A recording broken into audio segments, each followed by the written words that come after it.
শপিংয়ে যাওয়ার জন্য রেডি হচ্ছে। সামনে ঈদ, তাই কিছু কেনাকাটা করতে হবে। এমন সময় আম্মু বলে, আজকে একটু তাড়াতাড়ি আসিস। কেন? তোকে নিয়ে তোর খালার বাসায় যাব। তোমার বোনের বাসায় তুমি যাও, আমি গিয়ে কি করব? বড় খালার বাসায় গেলে আমার বোরিং লাগে, কারণ ওই বাসায় কথা বলার মতো কেউ নেই। আরে যাবো তো তোর জন্য, তোকে নিয়ে যাওয়ার জন্য বলেছে। আমার জন্য যাবে মানে? তোকে দেখে না অনেকদিন। ওকে যাব।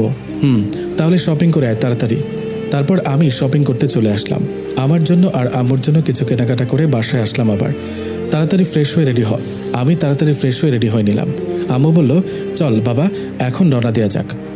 1 ঘন্টা পর খালার বাসায় এসে পৌঁছালাম। খালা বলল, আরে বাবা মেহেদি, আসলে তাহলে আমাদের বাসায়? কতদিন হলো তোমাকে দেখি না, অনেক শুকিয়ে গেছ। আমি বললাম, অসুস্থ ছিলাম যে, এর জন্য শুকিয়ে গেছি। মনে মনে বলি, আমি মোটা ছিলাম কবে যে শুকাবো। আম্মু বলল, ভেতরে যেতে বলবা না? বাইরে আর কত দাঁড়িয়ে থাকবো? আসো ভেতরে আসো, বিশ্রাম নাও তোমরা। আমি তোমাদের জন্য নাস্তা নিয়ে আসছি। নাস্তা শেষ করে আমি একটু ঘুরতে বের হলাম। আর খালার বাসার কাছে সুন্দর একটা জাদুঘর আছে, এটা আমার পছন্দের। জাদুঘরের ভেতরে প্রবেশ করার পর আমি পাশের কক্ষে কয়েকজন মেয়ের কণ্ঠ শুনতে পাই। তারপর আড়াল থেকে লুকিয়ে দেখি সুন্দরী একটা মেয়ে হাসছে, চুলগুলো বাতাসে উঠছে। মেয়েটার ঠোঁটের নিচে একটা তিলও আছে। অপরূপ সুন্দরী মেয়ে, নীল শাড়িতে একদম পরীর মতো লাগছে। প্রথম দেখে পাগল হয়ে গেলাম। ইচ্ছে করছে এখনই গিয়ে বলে দিই, আমি তোমাকে ভালোবাসি পরি। হঠাৎ করে কে যেন আলিফা বলে ডাক দিল। তার পরপরই মেয়েটা হাওয়া হয়ে গেল। চারদিকে অনেক খুঁজেও পেলাম না। তোর পরিচয়টাও হলো না, মনটা নিমিষে খারাপ হয়ে গেল। তারপর আমি আবার ফিরে আসলাম খালার বাসায়। আম্মু বলল, কিরে মেহেদি, তুই কোথায় ছিলি? ও, আপনাদের তো আমার পরিচয় দেওয়া হয়নি। আমার নাম মাসুদুর রহমান মেহেদি। আমি মেরিন ইঞ্জিনিয়ারিংয়ে পড়ছি, ফাইনাল ইয়ার। জি আম্মু, আমি একটু কাপাসহাটিয়া মুক্তি সংগ্রাম জাদুঘরে ঘুরতে গিয়েছিলাম। খালা বলল, ভালো করেছো, ঘুরলে তোমার মনটা ভালো থাকবে, আর ওই জাদুঘর অনেক সুন্দর। আম্মু বলল, আমাকে সাথে নিয়ে যেতে পারিস নাই? আমি একটু ঘুরে আসতাম। আমি বললাম, তুমি যে যাবে সেটা তো জানতাম না। মনে মনে ভাবছি তোমাকে নিয়ে গেলে হয়তো পরীর দেখা পেতাম না আমি। খালা বলল, আচ্ছা তোমরা ডিনার করবে, আসো। খাওয়া দাওয়া শেষে আমি একটু টিভি দেখে ঘুমাতে গেলাম। আমার ঘুম আসছে না, চোখ বন্ধ করলে সে পরীর চেহারা ভেসে ওঠে। আমি যে পরীর প্রেমে পড়ে গেছি। আম্মু এসে বলল, এই মেহেদি, কয়টা বাজে? হ্যাঁ, এখনও যে ঘুমাচ্ছিস সারের মতো? তাড়াতাড়ি উঠে ফ্রেশ হয়ে ব্রেকফাস্ট করতে আয়। আমি মনে মনে বললাম, এই রে, পরীকে নিয়ে ভাবতে ভাবতে যে কখন ঘুমিয়ে গেছে মনেই নাই। আচ্ছা আম্মু, তুমি যাও, আমি আসছি। তারপর ফ্রেশ হয়ে ব্রেকফাস্ট করতে চলে আসলাম। আম্মু আর খালাকে কি বিষয় নিয়ে যেন গুনগুন করতে দেখলাম। আমাকে দেখেই থেমে গেল। খালা বলল, ঘুম হয়েছে রাতে? আমাকে বলল। আমি বললাম, হ্যাঁ খালা। কথা বলতে বলতে ব্রেকফাস্ট শেষ। আম্মু বলল, বাবা শোন, আজ তোকে নিয়ে তোর খালার ননদের বাসায় ঘুরতে যাব, রেডি হয়ে নে। কিছু না ভেবে আমিও সম্মতি দিয়ে দিলাম। আম্মু বলল, কিরে, আর কত সময় লাগবে তোর? এই তো আম্মু, হয়ে গেছে, বের হও এখন। ওকে বাবা, চল। কিছুক্ষণ পর আমরা খালার ননদের বাসায় এসে পৌঁছালাম। খালার ননদকে সালাম দিলাম। খালার ননদ বলল, আসো বাবা, ভেতরে আসো। সেই কতদিন আগে যে তোমাকে দেখেছিলাম, মাশাআল্লাহ, অনেক সুন্দর হয়ে গেছ। আমি লজ্জা পেলাম, কিছুই বললাম না। তারপর আম্মু, খালা আর আন্টি একসাথে অন্য রুমে চলে গেল। আমি একা রয়ে গেলাম। কিছুক্ষণ পর আম্মু আসলো। আম্মু বলল, বাবা, তোকে এই বাসায় কেন এনেছি জানিস? ঘুরতে নিয়ে আসছো? এই তো। না, ঘুরতে নিয়ে আসিনি, তোর জন্য মেয়ে দেখতে এসেছি। রেগে গিয়ে বললাম, কি বলছো তুমি? পাগল হয়ে গেছো নাকি? আমি এখন স্টুডেন্ট, আমি কি এখন বিয়ের উপযুক্ত নাকি? হ্যাঁ, আমি কি খাওয়াবো বিয়ের পর বউকে? তাছাড়া আমার একজনকে ভালো লাগে, প্রথম দেখাতে প্রেমে পড়ে গেছি। কে সে, চিনিস তাকে? না, চিনি না, জাদুঘরে দেখেছি এক পলক, আর দেখেই প্রেমে পড়ে গেছি। তাহলে ভুলে যা, আর তোর বড় খালার এই ননদের মেয়ের সাথে বিয়ে দেব। কোনো কথা বলতে পারবি না, বড়দের ওপর কোনো কথা নাই। তাহলে আমার পরীর কি হবে? জীবনের প্রথম প্রেমে পড়লাম, আর সেটাও কি অপূর্ণ থেকে যাবে? আবার হুট করে বিয়ে? হ্যাঁ, হুট করেই, কারণ মেয়েটা অনেক সুন্দরী, গুণবতী মেয়ে। আর মেয়েটি তোকে ঠিক করতে পারবে, কারণ ও তোর 3 মাসের বড়। তুই ওর ওপর জোর প্রয়োগ করতে পারবি না। কি? একে তো হুট করে বিয়ে, তার উপর আবার সিনিয়র। আমার জীবনটা তেজপাতা করে দিবে। চুপ করে বসে থাক, ওরা মেয়েকে নিয়ে আসবে। আধ ঘন্টা হয়ে গেল, এখনও মহারানীর আসার কোনো খবর নেই। না জানি কত আটা ময়দা মাখছে। চুপ কর হারামজাদা, ও এমনিতে অনেক সুন্দরী, মেকআপ করতে হয় না। আচ্ছা মানলাম। অতঃপর 45 মিনিট পর মহারানীর আগমন। লম্বা ঘোমটা দিয়ে আসছে, দেখার কোনো উপায় নেই। এসে আম্মুকে পায়ে ধরে সালাম করে নিল। না তো, আমার মাকে বরং আমার কাছ থেকে কেড়ে নিল। আম্মু বলল, বেঁচে থাকো মা, এখন লম্বা ঘোমটা সরাও, আমি আমার ছেলের হবু বউকে দেখি। মেয়েটি ঘোমটা সরিয়ে দিল। আমি এ কি দেখছি? আমার মাথা ঠিক আছে কি না? একটা চিমটি কেটে দেখি তো, এটা স্বপ্ন নাকি বাস্তব? অনেক জোরে চিমটে কেটেছি, ব্যথা পাচ্ছি। তাহলে তো এটি কোনো স্বপ্ন নয় রে বালক মেহেদি, এ তো আমার সে জাদুঘরে হারিয়ে যাওয়া পড়ি, আর আম্মু ওর সাথে আমার বিয়ে ঠিক করেছে। ব্যাপারটা মেঘনা চাইতে বৃষ্টির মতো। পরীকে নীল শাড়িতে যা লাগছে, পুরাই মাথা নষ্ট আমার। ইচ্ছা করছে বিয়ে করে এখনই পরীকে নিয়ে হানিমুনে চলে যায়। পিঠে চিমটে কাটে আবার কে? আম্মু বলল, এই হারামজাদা, কি হয়েছে তোর? হা করে তাকিয়ে আছিস? কি হবে? কিছু না তো, আমি ঠিক আছি। সবাইকে বুঝে ফেললো নাকি যে আমি পরীর রূপের মায়ায় ডুবে গিয়েছিলাম? খালা বলল, মাশাআল্লাহ, অনেক সুন্দর লাগছে আজকে আলিফাকে। মনে মনে সুন্দর তো লাগবেই খালা, বউটা যে আমার, ভাবতেই কত ভাল লাগে। হবু শাশুড়ি বলল, আচ্ছা মিনার আপা, আপনারা কিছু বলছেন না যে? আমার মেয়েকে কি পছন্দ হয়নি? আমি বললাম মনে মনে, এই পরীকে কার না পছন্দ হবে। আর হ্যাঁ, আপনাদের একটি কথা বলি, মিনারা হচ্ছে আমার আম্মুর নাম। ওদিকে আম্মু বলছে, পছন্দ হবে না কেন? এরকম রূপবতী মেয়েকে পছন্দ না হবার কোনো কারণ নেই। আম্মু আমাকে উদ্দেশ্য করে বলে, কিরে তোর পছন্দ হয়েছে? আমি বললাম, তুমি আমার মা, তোমার পছন্দই আমার পছন্দ। একটু ভাব নিয়ে বললাম আর কি। কারণ একটা মেয়ে যখন জানতে পারে যে একটা ছেলে তাকে অনেক ভালোবাসে, তার প্রতি দুর্বল, তখন মেয়েটা ছেলেটাকে পাত্তাই দেয় না। হবু শাশুড়ি বলল, আলহামদুলিল্লাহ মিনার আপা, আপনার ছেলে যখন রাজি তখন বিয়ের দিন তারিখটা পাকা করে ফেলা যায়। আম্মু বলল, অবশ্যই আসছে শুক্রবারই তাহলে পবিত্র কাজটা করা উচিত, যদি আপনাদের কোনো সমস্যা না থাকে। আরে না আপা, কোনো সমস্যা নেই, তাহলে আসছে শুক্রবারই বিয়ে। আমার এত ভালো লাগে কেন? আমার ক্রাশ আমার বউ হবে, ভাবতেই কেমন যেন লাগে। আম্মু বলল, আচ্ছা তাহলে আলিফাকে নিয়ে যান ভেতরে। ওরা ভেতরে যাবার পর আম্মু আমাকে বলে, কিরে তখন ওইভাবে হাঁ করে তাকিয়েছিলি কেন? বলেছিলাম না ও অনেক রূপবতী, তুই তো শুধু জাদুঘরের মেয়েকে নিয়ে পড়েছিলি। আরে আম্মা, এই সেই জাদুঘরের পরী যাকে প্রথম দেখে প্রেমে পড়ে গেছি, আর তুমি তার সাথে আমার বিয়ে ঠিক করেছো। তুমি খুব ভালো মা, সেরা মা, আই লাভ ইউ। হয়েছে, আর ঢং করতে হবে না। অতঃপর সব কিছু ঠিক হবার পর আমরা আমাদের বাসায় ফিরলাম। ফিরে বন্ধুদের কল দিলাম মেসেঞ্জার গ্রুপে। আর হ্যাঁ, আমার বন্ধুদের নাম হলো সজীব, বাপ্পি, তন্ময়, বশর, নুরনবী, আরও অনেকেই। সজীব বলল, কিরে চাস্ত, কি খবর তোর? খুব ভালো চাস্ত, সুখবর আছে তোদের জন্য। সজীব, বাপ্পি, তন্ময়, বশর সবাই বলে উঠল, কি সুখবর আছে বল দেখি শুনি। শুক্রবার আমার বিয়ে, আর সেটা আমার ক্রাশের সাথে।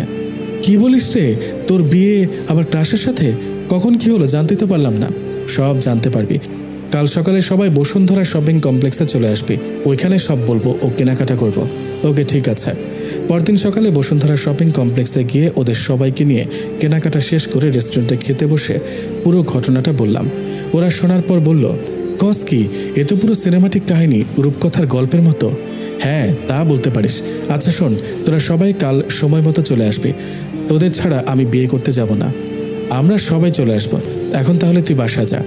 ওদের বিদায় জানিয়ে বাসায় চলে আসলাম। তারপর ফ্রেশ হয়ে ডিনার করে দিলাম এক ঘুম, আর এই ঘুমেই রাত শেষ। আম্মু বলল, ফ্রেশ হয়ে নাস্তা করতে চলে আয়। ফ্রেশ হয়ে নাস্তা করে রুমে চলে আসলাম। বিয়ের সময় হয়ে আসছে, বন্ধুরা সবাই চলে আসছে। সজীব বলল, কিরে গোসল করে রেডি হ তাড়াতাড়ি। গোসল করে রেডি হয়ে সবাই মিলে রওনা দিলাম। 30 মিনিট লাগলো পৌঁছাতে। সবাই বিয়ের গেট ধরেছে।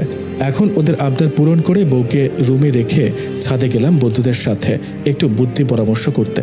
সজীব বলল, কিরে চাস্ত, এত সময় লাগে বউয়ের কাছ থেকে আসতে? বাপ্পি বলল, আরে শালাই তো পারছে না, ওর বউয়ের কোলে গিয়ে ওঠে।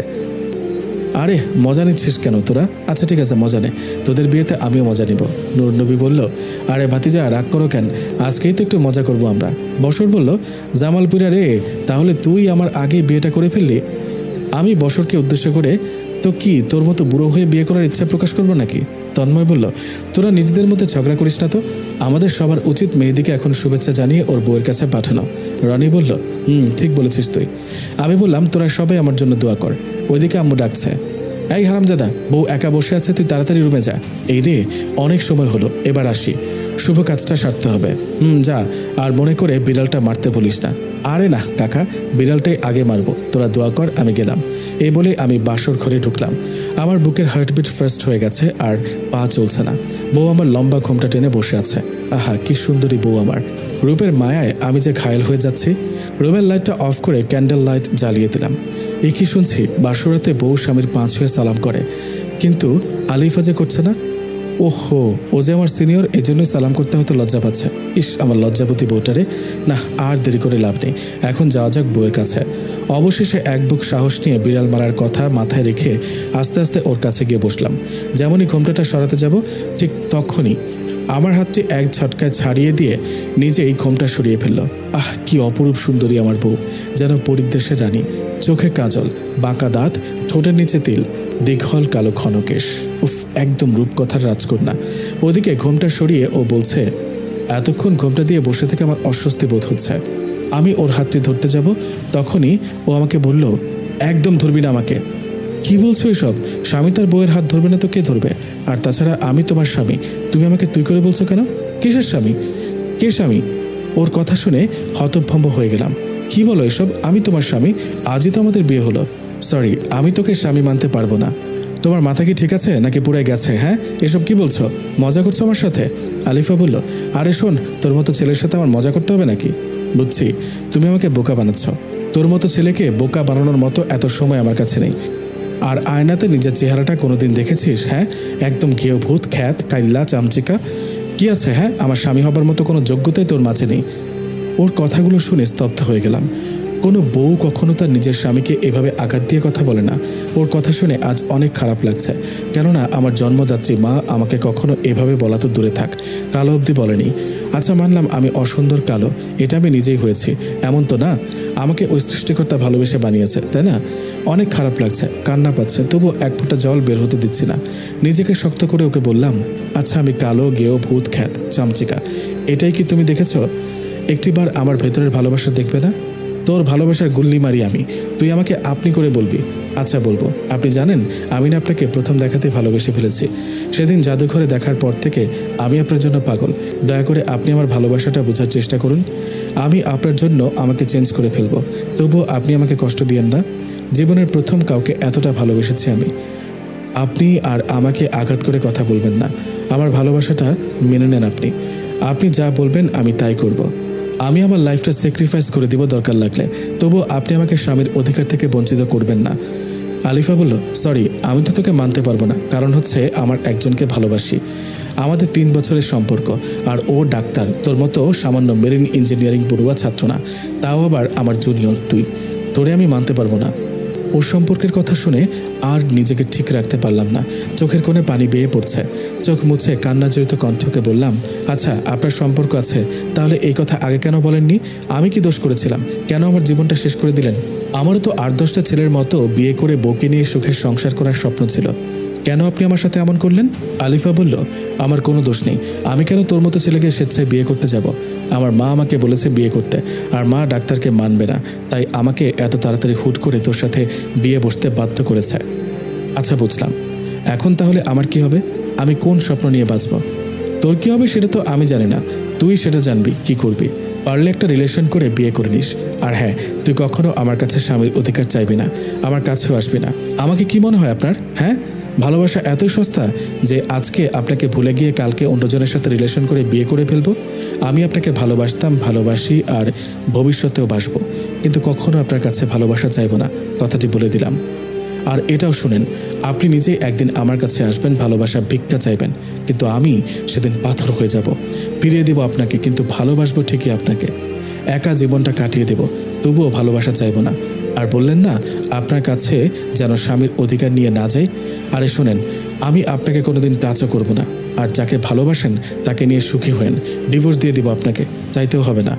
ডাক্তারের ভালোবাসা সত্যি হলে আপনি আমার বউ হবার আগেই ডাক্তার আপনাকে বিয়ে করে নিতে পারত। আপনি একদিন বুঝবেন আর কাঁদবেন, যেমন আমি আজ কাঁদছি। আলিফা বলল, আচ্ছা আর ফালতু বকিস না তো। তুই বসে বসে স্বপ্ন দেখ এই দিনের আশায়। আর ডিভোর্স তুই কি দিবি? হ্যাঁ, আমি নিজেই তোকে ডিভোর্সের জন্য বলতাম। তোকে আমার একদমই সহ্য হয় না। এখন ঘুমাবো, একটু শান্তিতে ঘুমাতে দে। তুই আবার কোনো সুযোগ নিতে আসবি না। আমাকে টাচ করলে তোর আম্মুকে তোর নামে মিথ্যা অপবাদ দেব। ওকে যান, আপনি ঘুমান, আর আপনি নিশ্চিন্তে থাকেন, আপনাকে একটি ফুলের টোকাও দেওয়া হবে না। আমি কিভাবে ঘুমাবো যদি তুই আমার সাথে একই খাটে ঘুমাতে চাস? আপনার সাথে আমি ঘুমাবো, পাগল হইনি আমি, বুঝেছেন? আপনি খাটে ঘুমান, আমি সোফায় ঘুমাবো নিচের ডাইনিং রুমে। না, নিচে ডাইনিং রুমে না, তাহলে সবাই সন্দেহ করতে পারে। আজব, তাহলে আমি কোথায় ঘুমাবো? তুই এই রুমেই বালিশ নিয়ে ফ্লোরে ঘুমাবি। আচ্ছা, আপনি ঘুমান নির্ভয়ে। ওকে, তুইও ঘুমা। শুভরাত্রি। শুভরাত্রি বলেই উনি ঘুমিয়ে গেল। কচুরাত্রি আমার। সবাই বিয়ের প্রথম রাতে বউয়ের ভালোবাসা উপভোগ করে, আর আমার কিনা ডিভোর্সের কথা শুনতে হয়। কত স্বপ্ন ছিল এই বাসর রাতকে নিয়ে, আর হয়ে গেল কি? এটাই আমার কপাল। এসব ভাবতে ভাবতেই ওর ঘুমন্ত রূপের দিকে নজর লাগলো আমার। আর তারপরেই আলিফার ঘুমন্ত মুখখানির দিকে চোখ পড়তে আমি আবার ক্রাশ খেয়েছি। একটা মেয়ে এত সুন্দরী কিভাবে হয়? এত সুন্দরী একটি মেয়ের মনটা এত কুৎসিত কেন? আমাকে একটুও বুঝে না। আমি যে ওকে অনেক বেশি ভালোবাসি, কি করে ওকে ভুলবো? ভুলতে যে হবেই। ওর মুখের ওপর চুলগুলি চলে এসেছে, সরিয়ে দিব কি করে? আমি যে কথা দিয়েছি ওকে কখনো টাচও করব না। এসব ভাবতে ভাবতে কখন যে ঘুমিয়ে পড়েছি আর কখন রাতের অন্ধকার কেটে গিয়ে দিনের আলো ফুটে উঠেছে নিজেও জানি না। আম্মুর ডাকে ঘুম ভাঙে। আম্মু বলল, বৌমা, ও বৌমা, সকাল হয়েছে, এবার ঘুম থেকে উঠে ফ্রেশ হয়ে মেহেদিকে সাথে করে নিয়ে নাস্তা করতে আসো। আলিফা বলল, মা আপনি যান, আমরা ফ্রেশ হয়ে আসছি। আমি বললাম, মায়ের সাথে কি সুন্দর করে কথা বললো আর আমার সাথে কুত্তার মতো ব্যবহার করে। মনে মনে বললাম। আলিফা বলল, ওই গেও ভূত, ঘুম থেকে উঠে ফ্রেশ হয়ে নাস্তা করতে চল। জি উঠেছি। তারপর ফ্রেশ হয়ে দুজন একসাথে বের হবার আগে ওকে বললাম, শোনেন, আপনার আর আমার মাঝে কী চলছে এবং কি হতে যাচ্ছে সেটা শুধু আমরাই জানি, আর কেউ যেন না জানতে পারে। আম্মুর সামনে এমনভাবে আমার সাথে কথা বলবেন যাতে আম্মু না বুঝতে পারে আমাদের মাঝে কী চলছে। আচ্ছা ঠিক আছে, চল। ওকে চলেন। ডাইনিং রুমে চলে এসেছি। আম্মু বলল, মাশাআল্লাহ, বৌমাকে অনেক সুন্দর লাগছে। আসো মা, আসো, আমার সাথে বসো। বাহ, কি সুন্দর কথা, এখনই আমার মা আমাকে ভুলে গেছে। নকল বৌমাকে নিয়ে আছে, আবার আদর করে সাথে বসানো হচ্ছে। আমি এখন পর হয়ে গেছি, মনে মনে বললাম। আম্মু বলল, কিরে মেহেদি, তুই কিছু বলছিস না কেন? চুপ করে আছিস কেন? কি বলবো, বলার মানুষ তো এসেই গেছে, এখন আমি না বললেও হবে। ক্ষুধা লেগেছে অনেক, খেতে দাও। তারপর খাওয়া দাওয়া শেষ করে যখন উঠবো তখন আম্মু বলছে, শোনো, আমি চাইছি তোমরা এই মাসের 15 তারিখে হানিমুনে চলে যাও। 1 মাস ঘুরে আসো দুজন একসাথে, তাহলে তোমাদের অনেক ভালো লাগবে। আমি বললাম, না মা, এখন এসব হানিমুনের দরকার নেই। বিয়েটা যেখানে মিথ্যা হয়ে গেছে, ডিভোর্স হয়ে যাবে, সেখানে হানিমুনের দরকার নেই। কথাটি আসতে বললাম। আম্মু বলল, দরকার নেই মানে কি? হ্যাঁ, তুই কি পাগল হয়ে গিয়েছিস? বিয়ের পর হানিমুন হবে না তা তো মেনে নেওয়া যায় না। হানিমুন হবে, আমি যা বলছি তার বাইরে একটি কথাও বলবি না তুই। আলিফা বলল, হ্যাঁ মা, আপনি ঠিক বলেছেন, আমরা হানিমুনে যাব, আপনি যাবার ব্যবস্থা করেন। মনে মনে বললাম আমি, এই মেয়েটি কি পাগল হয়ে গেছে? নিজে বিয়ে মানছে না, আবার নিজে এখন বলছে হানিমুনে যাবার ব্যবস্থা করতে। লজ্জা বলতে নাই মেয়েটির। আম্মু বলল, হ্যাঁ বৌমা, সব ব্যবস্থা হয়ে গেছে। আগামী 15 তারিখে তোমাদের ফ্লাইট, আর তোমরা যাচ্ছ লন্ডনে। আমি বললাম, আচ্ছা ঠিক আছে। তারপর রুমে চলে আসলাম। রুমে এসে ওকে বললাম, আপনি কি পাগল? নিজে বিয়েটা মানছেন না, আবার আপনি নিজ থেকে হানিমুনে যাওয়ার জন্য রাজি। আলিফা বলল, আরে গাথা, হানিমুনে গিয়ে তো আর আমি তোর সাথে ঘুরবো না, তুই তোর মতো থাকবি আর আমি আমার মতো ডাক্তারের সাথে ঘুরবো। মানে কি? হ্যাঁ, আপনি এখনও আমার বউ, আর তাই আপনি এসব করতে পারবেন না। ডিভোর্সের পর যা মন চায় করবেন, আমার কোনো আপত্তি নেই। আচ্ছা ঠিক আছে, মানলাম তোর এই কথা, ধন্যবাদ, ওয়েলকাম। শোন, আমার কিছু কেনাকাটা করতে হবে, তুই আমার সাথে যাবি? আচ্ছা, আপনি রেডি হন, এখনই বের হব। তারপর রেডি হয়ে সোজা তার জন্য মার্কেটে চলে গেলাম। আলিফা বলল, দেখ তো আমাকে কোন শাড়িতে মানাবে। আপনি নীল শাড়িটা নিতে পারেন, নীল শাড়িতে আপনাকে পরীর মতো লাগে। তারপর তার পছন্দ মতো প্রয়োজনীয় কেনাকাটা শেষ করে একটি রেস্টুরেন্টে গেলাম। ওকে বললাম, আপনি কি খাবেন অর্ডার দেন, আমি বিল দিয়ে দিচ্ছি। কেন, তুই কিছু খাবি না? আমার মনে এত রং নেই, আমি খাবো না, তাই আপনি খান। ওকে, তাহলে তুই কি করবি? এখন সেলুনে যাব চুলের ট্রিটমেন্ট করাতে। আচ্ছা যা তুই। আমি খাওয়া শেষ করে বাসায় চলে যাব। তারপর রেস্টুরেন্ট থেকে সোজা জেন্টস পার্লারে চলে আসলাম। পার্লারের বিউটিশিয়ানকে বললাম, আমার বউ আমাকে এভাবে অপমান করেছে, এখন আপনারা এমন কিছু করে দেন যাতে ও দেখলে অবাক হয়ে যায়। বিউটিশিয়ান বলল, আরে ভাই, কোনো টেনশন নাই, আপনি বসেন, 1 ঘন্টার মধ্যে আপনাকে স্মার্ট লুক দিব। আপনার দাড়ি ও চুল দুইটাই ট্রিটমেন্ট করে আপনাকে হিরো বানিয়ে দেব। তার কথা শুনে আমি অনেক খুশি হয়ে গেলাম। তারপর সে শুরু করে দিল আমাকে আধুনিক স্মার্ট লুক দেওয়ার কাজ। 1 ঘন্টা পর তার কাজ শেষ। আমাকে বলল, ভাই, এখন চোখ মেলে আয়নাতে আপনাকে দেখেন, চিনতে পারছেন কিনা? চোখ মেলে আয়নাতে তাকিয়ে দেখে পুরো অবাক হয়ে গেলাম। আমি নিজেই নিজেকে চিনতে পারছি না। গেও খ্যাত বলে আমাকে এত অপমান করেছে যে সেও যদি আজ আমাকে দেখে চিনতে পারবে না। আজ আমি আধুনিক যুগের আর 10টা স্মার্ট ছেলের মতো আমিও স্মার্ট, আর কেউ আমাকে আমার লুকের জন্য অপমান করে কটু কথা শোনাতে পারবে না। আজ আমি অনেক খুশি। তারপর পার্লারে বিউটিশিয়ান আমার বিল কত হয়েছে তা জেনে তা পরিশোধ করে তার সাথে তাকে 500 টাকা বকশিশ দিয়ে আমি পার্লার ত্যাগ করলাম। রাস্তা যাবার সময় নোটিস করলাম কয়েকটি মেয়ে আমার দিকে তাকিয়েছিল। এর মানে আমি এখন আর আগের মেহেদি নাই, এখন আমি এক নতুন মেহেদি, যাকে কেউ কখনো বাজে লুকের জন্য অপমান করতে পারবে না। ভাবনায় ছেদ পড়ল বাসার সামনে এসে। এবার আমি নিজের মনোভাবকে চেঞ্জ করে বাসায় প্রবেশ করে রুমের দরজায় নক দিলাম। আর 2বার নক দেওয়ার পর আম্মুর আদেশে আলিফা দরজা খুলতে আসে। আলিফা দরজা খুলে অবাক দৃষ্টিতে আমার দিকে তাকিয়ে রইল। তুই মেহেদি না? তোর কি পরিবর্তন, চিনতে তো পারছি না। খ্যাত থেকে স্মার্ট হয়ে গেলি কেমনে? তোর দিক থেকে তো চোখ সরাতে পারছি না। আমি বললাম, আপনার চোখ সরাতে হবে না, ভেতরে আয়। বলতো তুই এত স্মার্ট হয়েছিস কিভাবে? আগে তো আনস্মার্ট খ্যাত ছিলি। শোনেন, আমি আগে কেমন ছিলাম সেটা আমি ভুলে গিয়েছি, আর আপনি আমাকে আমার অসুন্দর আনস্মার্ট লুকের জন্য কম ছোট করেননি। এখন আর পারবেন না। মানুষ চাইলে যে কোনো মুহূর্তে পরিবর্তন হতে পারে, আর পরিবর্তনের কারণটা আজীবন মনে রাখে। আমিও মনে রেখে দিয়েছি আমাকে কতটা অপদস্থ করা হয়েছে, তা ভুলব না কখনো আমি। আর এখন থেকে দেখবেন কিভাবে আমার ভালোবাসাও পরিবর্তন হয়ে যায়। আরে তোর পরিবর্তন আমার কিচ্ছু যায় আসে না, বুঝলি? কারণ আমি আমার ডাক্তারকে ভালোবাসি। আম্মু বলল, বৌমা তোমরা দুজনে কিসের আলাপ করছো? আরে মেহেদি, তোর এত পরিবর্তন কিভাবে? আমি কত বলেছি নিজেকে পরিবর্তন করতে, করিসনি, আর এখন বউয়ের ভালোবাসা পেয়ে এত পরিবর্তন। আলিফা বলল, এমনি হানিমুন নিয়ে আলোচনা করছিলাম মা। মনে মনে বললাম, কত বড় মিথ্যা কথাটা বললো ডাইনিটা। আর আম্মারও যে কথা, ভালোবাসা পেয়ে নাকি এমন পরিবর্তন। সত্য কথা যদি জানতো তাহলে অনেক বেশি কষ্ট পেত মা। যাই হোক, এবার বাস্তবে ফিরে আসা যাক। মা, বিয়ের পর সবাই পরিবর্তন হয়, তাই আমিও হলাম। তাছাড়া আমার বউ যে সুন্দরী, ওর সাথে মানানোর জন্য আমাকে তো একটু পরিবর্তন হতে হবে, তাই না? তাছাড়া ওরও তো আশা থাকতে পারে যে ওর স্বামী অনেক স্মার্ট হবে, তাই সব কিছু ভেবেই এই পরিবর্তন। আম্মু বলল, বাহ, ভালো লাগলো তোর কথা শুনে। তুই বুঝতে পারছিস তোর বউকে। আচ্ছা এখন আয় বাবা, খেয়ে বিশ্রাম কর। আচ্ছা আম্মু, আমরা ফ্রেশ হয়ে আসছি। তারপর ফ্রেশ হয়ে রাতের খাবার খেয়ে রুমে চলে এলাম। আলিফা বলল, শোন, আজকে চাইলে তুই বিছানা থাকতে পারিস, অসুবিধা নেই। আমি বললাম, তার আর কোনো দরকার নেই, আমার কোনো চাওয়া নেই। সকল চাওয়া পাওয়াকে মাটি দিয়ে দিয়েছি। আমি চাই না কারোর সাথে ঘুমোতে। নিজে থেকে বললাম তো, তাই দাম দিলি না। ওকে যা, ফ্লোরেই ঘুমা। জি, আপনি বিছানায় আরাম করে নির্ভয়ে ঘুমান, আমি ফ্লোরেই ঘুমাবো। ওকে, গুড নাইট। দরদ দেখাতে আসছে আমাকে। হ্যাঁ, চাই না কেউ আমার প্রতি দরদ দেখাক, নিজে তো আরাম করে ঘুমাচ্ছে। কষ্ট হচ্ছে আমার। নিজের বাড়ি আর নিজের কেনা বিছানা রেখে ফ্লোরে ঘুমাতে হয়, একেই বলে কপালের নাম গোপাল। যাই হোক, ঘুমিয়ে পড়ি। সকালবেলায় আলিফা বলল, এই মেহেদি, ঘুম থেকে উঠবি না? সকাল হয়ে গেছে তো। আমি ঘুম ঘুম চোখে বললাম, কি হয়েছে? হ্যাঁ, কেবলই তো ঘুমিয়েছি, বিরক্ত করবেন না, যান। আর চোখে পরীকে দেখে নিলাম। ভেজা খোলা চুলের ঘ্রাণে আমি মাতাল হয়ে যাচ্ছি। অপরূপ সুন্দর লাগছে ওকে। ধুর, কি ভাবছি এসব ওরে নিয়ে, এত ভেবে লাভ নেই। এখন ফ্রেশ হয়ে আসি। ফ্রেশ হয়ে সরাসরি নাস্তা করতে চলে গেলাম। আমার সামনে বসছে আলিফা। আমি খাওয়ার পাশাপাশি ওকেও দেখেছি। বিষয়টাও ও বুঝতে পেরে আলিফা বলল, এই খাবারের সময় অন্যদিকে তাকাতে নেই, খেয়ে ওঠো। আমি মনে মনে বললাম, মা সাথে, তাই আজ বউ ভালোবেসে সুন্দর করে একটা কথা বলল। এতদিনের বিবাহিত জীবন অতিবাহিত করার পর মাকে দেখানোর জন্য বলা হলেও এতেই আমি ভালোবাসা খুঁজে পেয়েছি। খাওয়া শেষে মা বলল, তোমরা সবকিছু গুছিয়ে ফেলো, আজ বিকেলেই তোমাদের হানিমুনের ফ্লাইট। ওয়াও মা, এটা তো খুশির কথা। আমি এখনই যাচ্ছি সবকিছু গোছাতে। এই তুমি আসো, আমাকে হেল্প করবে, আমাকে উদ্দেশ্য করে বলল আলিফা। আমি বললাম, আচ্ছা চলো। মনে মনে ভাবছি, বউটা এত ভালো হলো কেমনে? আজ ওর কথাতে শুধু ভালোবাসা লেগে আছে। যাই হোক, আমাদের সবকিছু গোছানো শেষ। আমরা এখন রেডি হয়ে বের হব। আমাদের সাথে আম্মুও যাবে, আমাদের এয়ারপোর্ট পর্যন্ত দিয়ে আসবে, সাথে ফ্রেন্ডরাও আছে। অবশেষে 1 ঘন্টা পর আমরা এয়ারপোর্টে এসে পৌঁছালাম। আম্মু বলল, এই নে বাবা, তোদের দুজনের টিকিট, সাবধানে রাখ, আর গিয়ে পৌঁছালে জানাবি। আমি বললাম, আচ্ছা মা, আমাদের জন্য দোয়া করবে। বন্ধুরা বলল, সাবধানে যাস, আর কোনো দরকার পড়লে জানাতে ভুলবি না। আর হানিমুন থেকে আসার সময় সুখবরটাও নিয়ে আসবে। আচ্ছা, তোমরা সবাই ভালো থাকো। আর মা, তুমি নিজের প্রতি খেয়াল রাখবে, ঠিকমতো ওষুধগুলো খাবে। কোনো কিছুর দরকার হলে আমার বন্ধুদের বলবে। আর শোন বন্ধু, তোরাও ভালো থাকিস আর দোয়া করিস।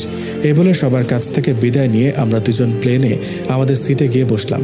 আলিফা বলল, আজ তোমাকে অনেক সুন্দর লাগছে। সবাই হাঁ করে তাকিয়ে আছে, আমার দেখে সহ্য হচ্ছে না। তুমি জানলার পাশে এসে বসো।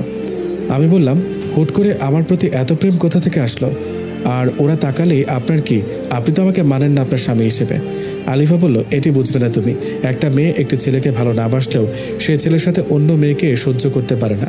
আর হ্যাঁ, তুমি এখন থেকে আমাকে আর আপনি করে না বলে তুমি করে বলবে, নাহলে সবাই ভাববে আমাদের মাঝে কোনো ঝামেলা আছে। আচ্ছা ঠিক আছে, আপনি যা বলবেন তাই হবে। আপনি যা বলবেন মানে কি? হ্যাঁ, তুমি বলবা। ওকে ওকে, তুমি যা বলো। তারপর প্লেন উঠতে শুরু করলো। এদিকে এক সুন্দরী এয়ার হোস্টেস এসে আমাকে বলল, এই যে শুনেন, আপনি তো মেহেদি আর উনি আপনার স্ত্রী আলিফা সোহাব। হ্যাঁ, কি বলবেন বলেন। আলিফাকে দেখিয়ে সুন্দর করে বললাম। আলিফা তো জ্বলে পুড়ে মরছে, আমার অনেক ভালো লাগছে। এয়ার হোস্টেস বলল, জি, আপনারা আপনাদের সিট বেল্ট লাগান আর এই যে আপনাদের নাস্তা খেয়ে নিন, আর যে কোনো প্রয়োজনে আমাকে ডাকবেন। একটা কথা, আপনাকে অনেক স্মার্ট লাগছে। ওকে ওকে ঠিক আছে, আমি প্রয়োজনে আপনাকে ডাকবো। এদিকে বউ তো জ্বলতেছে আগুনের মতো। আলিফা বলল, এই কুত্তা হারামি, এয়ার হোস্টেসের সাথে তুই আর কোনো কথা বলবি না, যা বলার আমি বলবো। কথাটা মনে থাকে যেন। আমি ওরে রাগানোর জন্য এয়ার হোস্টেসকে ডাক দিতে যাব, তখনই আলিফা আমাকে অমনি ধরে বলল, এই কুত্তা, তোকে না কেবলই বললাম ওই মেয়েকে ডাকবি না, তাহলে কেন ডাকলে? আমার কথা কি মাথায় ঢুকে না নাকি? মেরে ঢুকাতে হবে? আমি বললাম, এই ছাড়ো না, সবাই দেখছে, সবাই কি বলবে বলো তো? ছেড়ে দাও, তোমার স্বামীর মান সম্মান কি তুমি ক্ষুণ্ণ করতে চাও? দেখার দেখুক, আমি আমার জুনিয়র স্বামীকে শাসন করব, এতে কার কি? হ্যাঁ, একদম চুপচাপ বসে থাকবে, কারোর সাথে কথা বলা তো দূরে থাক, তাকাবেও না। আচ্ছা, জো হুকুম মহারানী। আমি আর কারো দিকে তাকাবো না, শুধু আমার এই পরীর দিকে অপলক দৃষ্টিতে তাকিয়ে থাকবো, আর তোমার রূপের মুগ্ধতায় নিজেকে ডুবিয়ে নেব। এই যাও তো দুষ্টু, এভাবে বলবে না, আমার লজ্জা লাগে, আর পরে তোমার প্রেমে পড়ে যাব। ওর হাতটি ধরে বললাম, সমস্যা নেই তো, স্বামীর প্রেমে তো পড়তেই পারে স্ত্রী, কিন্তু আমি যে ডাক্তারকে ভালোবাসি, ওরে ভুলতে পারবো না। আমি তোমাকে এত বেশি ভালোবাসা দেব যে তুমি ডাক্তারকে ভুলে গিয়ে আমার ভালোবাসায় ডুব দিতে চাইবে। আচ্ছা দুষ্টু, এখন চুপ করে বসো। এয়ার হোস্টেস আপু, দয়া করে একটু এদিকে আসবেন। জি ম্যাম, বলুন। আপনি এখন থেকে যা কথা বলার আমার সাথে বলবেন, আমার স্বামীর সাথে কোনো কথা বলতে হবে না। এয়ার হোস্টেস বলল, কিন্তু আপু। কোনো কিন্তু নেই, আমি যা বলেছি তাই করবেন, কথাটা ভালো করে মাথায় ঢুকিয়ে নিন। এয়ার হোস্টেস বলল, আচ্ছা ম্যাম, ঠিক আছে। তুমি এভাবে না বললেও পারতে। আমি কিভাবে বলবো না বলবো সেটা তোমার বলে দিতে হবে না, চুপ করে বসে থাকো আমার দিকে তাকিয়ে। আচ্ছা বউ, ব্যাপারটা বুঝি না, ও কি প্রেমে পড়লো আমার? হঠাৎ করে এত ভালোবাসা কেন দেখাচ্ছে? যাই হোক, আমি এত কিছু ভাবতে পারবো না, বরং ওর দিকে তাকিয়ে ওর রূপের মুগ্ধতায় ডুবে যাই। অতঃপর 3 ঘন্টা শেষে প্লেন অবতরণ করলো। আলিফা বলল, এই আমার হাত ধরে নিয়ে নামবে, একা একা চলে যাচ্ছে বউকে রেখে, কত বড় কলিজা। আচ্ছা আসো। তারপর আমরা এয়ারপোর্ট থেকে ট্যাক্সি নিয়ে সোজা বালির রিসোর্টের কাছাকাছি একটি হোটেলে গিয়ে উঠি। হোটেলটি খুব নিরিবিলি জায়গায়, সমুদ্রের সাথে, তাই বারান্দা থেকে সমুদ্রের ভিউটা উপভোগ করা যায়। আমাদের পৌঁছাতে সন্ধ্যা হয়ে গেছে, তাই আর আজ সমুদ্র সৈকতে যায়নি। এসেই বাসায় ফোন দিয়ে আম্মুকে ও বন্ধুদের জানিয়ে বারান্দায় বসে সমুদ্রের তীরে আছড়ে পড়া ঢেউ আর সমুদ্রের ভিউটা উপভোগ করছি। এমত অবস্থায় আলিফা বলল, এই আর কতক্ষণ বসে থাকবো, আসো ডিনার করে এসে গল্প করব। ওকে চলো। তারপর দুজন একসাথে হাতে হাত মিলিয়ে চলে গেলাম ডিনার করতে। ডিনার শেষ করে দুজন 2 কাপ কফি নিয়ে বারান্দায় বসে সমুদ্রের মনোরম পরিবেশটা উপভোগ করছি। আলিফা বলল, দেখেছো সমুদ্র কত সুন্দর, কালকে আমরা ব্রেকফাস্ট করেই সৈকতে চলে যাব। আচ্ছা বউ, যাব। তোমাকে অনেক সুন্দর লাগছে, তোমার চোখের ল্যাপটানো কাজল, দীঘল কালো কেশ, ঠোঁটের নিচের তিল আমাকে কিল করে নিচ্ছে। তোমার চুলের ঘ্রাণে আমি মাতাল হয়ে যাচ্ছি, আমার ইচ্ছে করছে আজ তোমার মাঝে ডুবে যেতে। ইস, এভাবে বলবে না, আসো আজ তোমাকে আমি আমার করে নেব। আজ আমার খুব ভালো লাগছে, আজ আমি আমার বউয়ের ভালোবাসা একদম কাছ থেকে উপভোগ করব। তারপর সোজা চলে গেলাম বেডরুমে। আলিফা বলল, আসো কাছে আসো। আমি মাতাল হয়ে ওর নেশায় ডুবে যাওয়ার জন্য কাছে চলে গেলাম, একদম কাছে। ওর নিঃশ্বাস আমার মুখে আর আমার নিঃশ্বাস ওর মুখের ওপর পড়ছে। আলিফা বলল, এই সরো, কিচ্ছু হবে না, আমার পাশে চুপ করে ঘুমিয়ে পড়বে, কোনো দুষ্টুমি নয়। হ্যাঁ, ভাল লাগে না এই সময় কেউ এমন কথা বলে। নিজেই বললো ওর করে নিবে, এখন আবার নিজেই বলে কি না কিছু হবে না। এটা কেমন ভালোবাসা? ধ্যাত, ভাল লাগে না, ঘুমিয়ে পড়ি, যা হবার কাল হবে। সকালে ওর চিমটি খেয়ে ঘুম শেষ। আলিফা বলল, এই ওঠো, ফ্রেশ হয়ে নাস্তা করে বিচে যাব। আচ্ছা আমি আসছি। ফ্রেশ হয়ে। আর এত জোরে কেউ চিমটি দেয় নাকি? অনেক লেগেছে। এইটুকুতেই লাগছে? আরও ব্যথা অপেক্ষা করছে মেহেদি, জাস্ট ওয়েট। বিড়বিড় করে বলল, কি বিড়বিড় করছো? কিছু না, ফ্রেশ হয়ে আসো। ফ্রেশ হয়ে নাস্তা করে দুজন বালির একটি কফি শপে গেলাম। এখানে অনেক ভালো কফি পাওয়া যায়, যা বিশ্বের সেরা মানের কফি, এবং এখানে থেকেই এগুলো সাপ্লাই দেওয়া হয়। আর এই কফি এক জাতের পচা মাছের থেকে বানানো হয়। এটা শুনে আমার আর কফি খেতে ইচ্ছা করছে না, তবুও এখানে আসছি, আর এখানকার নামকরা কফি না খেলে তো হবে না। তারপর দুজনে কফি খেয়ে বিচের দিকে রওনা দিলাম। আলিফা বলল, দেখেছো বিচটা কত সুন্দর, পানি একদম ফ্রেশ, নিচের বালি দেখা যাচ্ছে, এত পরিষ্কার। এই চলো না, একটু দুজনে ভিজে গোসল করে যাই। না, এখানে না, এখানকার সবচেয়ে আকর্ষণীয় পিঙ্ক বিচে গিয়ে ভিজবো। আচ্ছা চলো তাহলে আমরা পিঙ্ক বিচে যাই। তারপরে আমরা একটি স্পিড বোটে করে পিঙ্ক বিচে চলে গেলাম। ওয়াও, জোস, কত সুন্দর পিঙ্ক বিচ, একদম পিঙ্ক। আর এজন্যই এই বিচের নাম পিঙ্ক বিচ। ওকে চলো, সুইম কস্টিউম পরে আমরা সাঁতার কাটবো। ওকে। তারপর দুজনে সুইম কস্টিউম পরে পানিতে নেমে পড়লাম। আলিফা বলল, অনেক ভালো লাগছে আমার আজকে। চলো না আমরা ওই পাশে যাই, এ পাশে মানুষ আছে, ওই পাশে কেউ নেই। নিশ্চয়ই ওই পাশের পানি আরও বেশি পরিষ্কার। আচ্ছা চলো। আমরাই শুধু, আর কেউ নেই এখানে। সাগরের উত্তাল ঢেউ আছড়ে পড়ছে বিচে। ভিউটা জোস, আর সাথে সুন্দরী বউ, সব মিলিয়ে নিজেকে সিনেমার হিরো মনে হচ্ছে। আলিফা বলল, এই আমি একটু ঝিনুক কুড়াবো, আমার অনেক শখ এটা। আচ্ছা যাও। আমি সাঁতার কাটতে লাগলাম। থাকতে থাকতে হুট করে একটি বড় ঢেউ এসে আমাকে ভাসিয়ে নিয়ে তীরে ফেললো। তারপর আমি মাথা উঁচু করে দেখি 5 জন বখাটে গুন্ডা টাইপের লোক আমার সামনে দাঁড়িয়ে। আমি উঠে যেতে লাগলেই একজন কাঁধে হাত রেখে বলে, কোথায় যাবেন ভাই? আমার বউকে নিয়ে এখন হোটেলে ফিরবো। কেন জানি তাদের আমার সুবিধার মনে হচ্ছে না, তাই চলে যেতে চাইলাম। বখাটে বলল, ভাই আপনি মনে হয় ভুলে গেছেন, এখানে কেউ আসলে আর ফিরে যেতে পারে না। কথাটি শুনে আমার গা শিউরে ওঠে। চুপসে যাওয়া কণ্ঠে বললাম, কি বলছেন ভাই? যেতে পারবো না কেন? আসছি যখন তখন যেতেও পারবো। বখাটেটা সিগারেটের জোরে টান দিয়ে আমার মুখে ধোঁয়া ফুঁ দিয়ে বলল, এই পিঙ্ক বিচ পিঙ্ক হলেও আজ তোর জন্য এই বিচ ডেড বিচ। বুঝতে আর দেরি হলো না। এরা গুন্ডা, আমাকে ফেলে হয়তো আমার বউকে নিয়ে চলে যাবে। আমি এদিক ওদিক তাকিয়ে দেখি আলিফা কোথাও নেই। আমি অনেক ভয় পেয়ে যাই। আমি পালানোর চেষ্টা করার আগেই হায়নার দল আমার উপর ঝাঁপিয়ে পড়ল। প্রাণপণে চেষ্টা করলাম নিজেকে বাঁচানোর জন্য, কিন্তু পেরে উঠলাম না 5 জনের সাথে। অনেকক্ষণ মারার পর তারা ভাবছে আমি মারা গিয়েছি, তাই বখাটে গুন্ডাদের লিডার কারে যেন ফোন দিয়ে আসতে বলল। কিছুক্ষণ পর আমি যা দেখলাম তা দেখার জন্য আমি মোটেও প্রস্তুত ছিলাম না। দেখলাম আলিফা একটি লোকের সাথে হাসতে হাসতে এই গুন্ডাদের কাছে আসলো। লোকটি আর কেউ না, আলিফার প্রেমিক ডাক্তার নিলয়। নিলয় বলল, কাজ খতম হয়েছে। বখাটে বলল, হ্যাঁ বস, আপনি যেভাবে বলেছেন সেভাবেই করেছি। আলিফা বলল, আহারে বেচারা, কি ভয়ঙ্কর মৃত্যুটাই না দেখতে হলো। 2 দিনের দেখানো মিথ্যা ভালোবাসায় সব ভুলে গিয়েছিল। নিলয় বলল, লাশটাকে এই সমুদ্রে ভাসিয়ে দে, আর নে তোদের পারিশ্রমিক। আমি বললাম, এসব কি দেখছি, কি শুনলাম আমি? আমার ভালোবাসায় আমার মৃত্যুর কারণ? আমি কি দোষ করেছিলাম? শুধু ভালোবেসেছিলাম। আমি তো নিজেই ওর লাইফ থেকে সরে যেতে চেয়েছি, আর ও কিনা আমাকে এইভাবে মিথ্যা ভালোবাসার লোভ দেখিয়ে এভাবে পৃথিবী থেকে সরিয়ে দিচ্ছে। এত নিষ্ঠুর হয় কিভাবে একটা মানুষ? চলে গেল ওরা 2 জন, আর বখাটেরা আমাকে জোরে জোরে লাঠি দিয়ে আঘাত করে আমাকে ভাসিয়ে দিল। তারপর আমার আর কিছুই মনে নেই। তারপর হঠাৎ একদিন আমার জ্ঞান ফিরে আসে, আর নিজেকে একটা 4 কোণা দেওয়ালের মাঝে আবিষ্কার করি। কিন্তু আমি এখানে কি করে আসলাম? কে আমাকে নিয়ে আসলো এখানে? আর আমার তো বাঁচার কথা ছিল না, তাহলে আমি কিভাবে বেঁচে আছি? হয়তো কেউ আমাকে উদ্ধার করে সেবা দিয়ে বাঁচিয়েছে। আল্লাহ চায়নি আমার মৃত্যু। আমার যে ফিরতে হবে, প্রতিশোধ নিতে হবে। আমি তো উঠতে পারছি না, তার মানে আমি কি আর হাঁটতে পারবো না? ভাবতে 2 চোখ বেয়ে জল গড়িয়ে পড়ছে। হঠাৎ করে একজন লোকের আগমন। মাঝবয়সী, মাঝারি উচ্চতার দেখে মনে হচ্ছে ডাক্তার হবে। তার মানে এই ডাক্তার আমার চিকিৎসা করেছে। কিছুক্ষণ পর একজন বৃদ্ধ আসলো, আর ডাক্তারকে কি যেন বলল। আমি বুঝতে পারলাম না, কারণ আমি বাঙালি আর এরা তো ইন্দোনেশিয়ান, তাই তাদের কথা আমার বোধগম্য নয়। তারপর ডাক্তারের কাছে এসে আমাকে ইশারা করলো উঠে বসতে, কিন্তু আমি যে উঠতে পারছি না। এত বাজেভাবে আমাকে মেরেছে ওই হায়নার দল যে আমি উঠতে পারছি না। আমার কোনো হাত পা নাড়াতে পারছি না। আমি কি কখনো সুস্থ হব না তাহলে? আর আমি কবে আমার মায়ের কাছে যাব? হয়তোবা ওই কাল নাগিনী গিয়ে বলেছে আমি আর বেঁচে নেই। আমার মা কেমন আছে, কি করছে, কিছু জানার উপায় নেই। আর ওদিকে কাল নাগিনী সম্ভবত ডাক্তারকে বিয়ে করে সুখের সংসার করছে। সুখ সবার কপালে থাকে না। আজ আমি বেঁচে থাকার পরও মৃত। আমার কোনো ক্ষমতা নেই হাতে। আজ আমি অসহায়। আমার টাকা পয়সা, ফোন যা ছিল সব নিয়ে গেছে। আমি কবে সুস্থ হব, আর কবেই বা মায়ের কাছে ফিরে যাব? হয়তো মা এতদিনে ছেলের মিথ্যা মৃত্যুর খবর পেয়ে ভেঙে পড়েছে, আর হয়তো মনেও নেই আমাকে। ডাক্তার তার ব্যাগ থেকে ঔষধ বের করে খাইয়ে দিয়ে বৃদ্ধ লোকটাকে কি যেন বলে চলে গেলেন। অনেক ক্ষুধা লেগেছে, কিন্তু খাবো কি করে? ইশারা দিলাম বৃদ্ধকে। বৃদ্ধ সাড়া দিল। তাকে হাত মুখের দিকে নিয়ে বুঝালাম আমার ক্ষুধা পেয়েছে।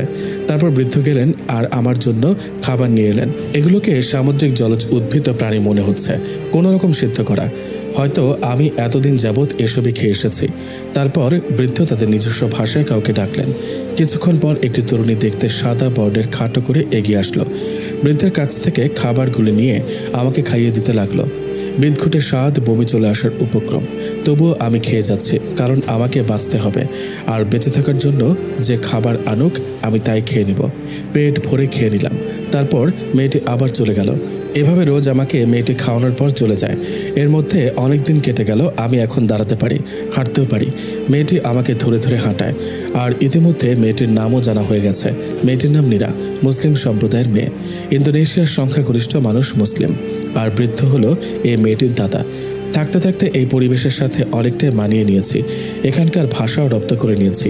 এখন তাদের সাথে আমার ভাবের আদান প্রদান করতে কোনো সমস্যা হয় না। সন্ধ্যা গড়িয়ে রাত হলো। এখন মীরা আসবে আমাকে খাওয়াতে। নীরা বলল, আসবে ভেতরে? সে স্থানীয় ভাষায় আমাকে কথাগুলো বলল, তবে আপনাদের সুবিধার্থে আমি এগুলোকে বাংলায় অনুবাদ করে বলছি। আমি বললাম, হ্যাঁ আসো, অনেক ক্ষুধা লেগেছে, আজ পেট ভরে খাবো, আর তুমি আমার সাথে খাবে। নীরা বলল, আচ্ছা ঠিক আছে, আপনার সাথে আজ আমিও না হয় খাবো। মেয়েটি খুবই ভদ্র, সহজ সরল, মিষ্টি ব্যবহার। এরকম মেয়ের যে জীবনসঙ্গী হবে সে খুবই ভাগ্যবান। আমি মেয়েটিকে আমার বোনের মতোই দেখি, আর মেয়েটিও আমাকে ভাইয়ের দৃষ্টিতে দেখে। তারপর দুজন খাওয়া দাওয়া শেষ করলাম। এখন আর এসব খেতে আমার কোনো সমস্যা হয় না, বরং আরও ভালো লাগে। ও চলে গেল, আমিও দরজা বন্ধ করে ঘুমিয়ে পড়লাম। সকালবেলায় আমি বললাম, আজ 1 বছর যাবৎ আমি এখানে আছি। এখন আমি পুরোপুরি সুস্থ, সময় হয়েছে ফিরে যাওয়ার। আর এর মধ্যে নীরার দাদা ও পৃথিবী ছেড়ে চলে গেছে। নীরার আপন বলতে কেউ নেই, তাই আমি নীরাকে নিয়ে দেশে ফিরে যাব। কারণ ও আমার জন্য যা করেছে তার ঋণ আমি শোধ করতে পারবো না, কখনোই না। তাই ওকে সাথে নিয়ে গিয়ে ঋণের বোঝা কমাতে চাই। নীরা বলল, দাদা দেশে যাবা কবে? আমি বললাম, যাবো রে বোন, আগে কাজ করে টাকা জোগাড় করি। হ্যাঁ, যা শুনলেন তা একদম ঠিক। আমি এখন কাজ করি একটি হোটেলে, যা বেতন পাই তা দিয়ে দুজনের জীবন কেটে যায় কোনো রকমে, আর দেশে যাবার জন্য টাকা জমাই। অতপর আরও 6 মাস অতিবাহিত হবার পর আমরা দেশে যাবার জন্য প্লেনের টিকিট সংগ্রহ করেছি। আজ নিজের জঙ্গলি রূপকে পরিবর্তন করে আসছি, আবার সেই আগের মেহেদি হয়ে গেছি। নীরা বলল, দাদা আমার আজ সত্যি খুব খুশি লাগছে। কেন রে বোন, তুই আজ এত খুশি, কারণটা কি? এই যে দাদা, আজ আমি তোমার সাথে তোমার দেশে তোমার বাসায় যাব।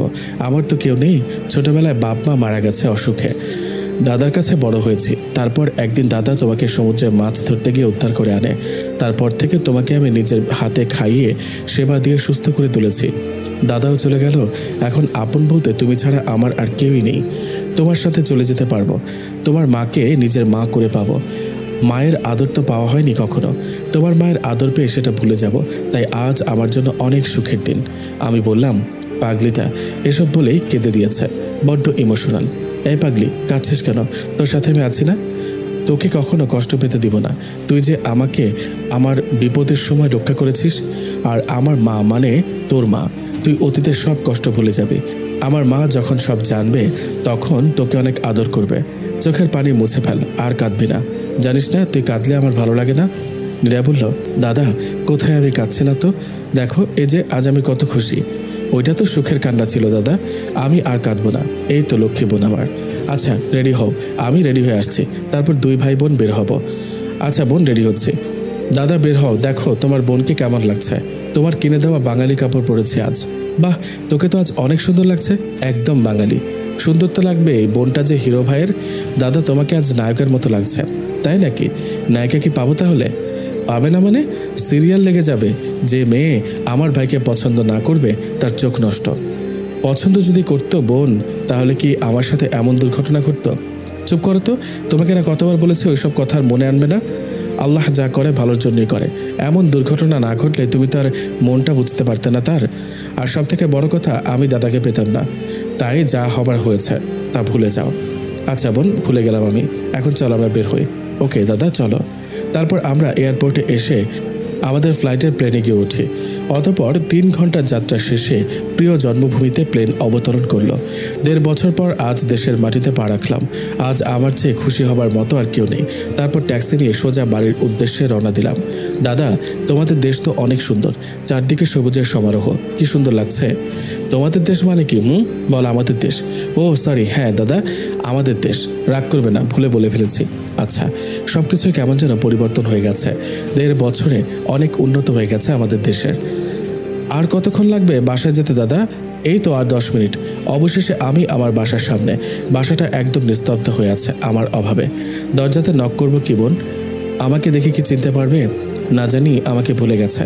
দরজা খুলে হয়তো চোখের ভুল ভেবে আবার লাগিয়ে দিবে, না হয় ভূত ভেবে চিৎকার করে উঠবে। নীরা বলল, আরে দাদা কিচ্ছু হবে না, আল্লাহ ভরসা, তুমি নক করেই দেখো। সব ভাবনা ছেড়ে ফেলে নক করলাম। দরজা খুলতে আমি অবাক, মনে হলো আলিফা দাঁড়িয়েছিল। তাহলে আবার কোথায় চলে গেল? আমি ভুল দেখছি হয়তো। দরজার সামনে দাঁড়িয়ে আছে আমার জননী।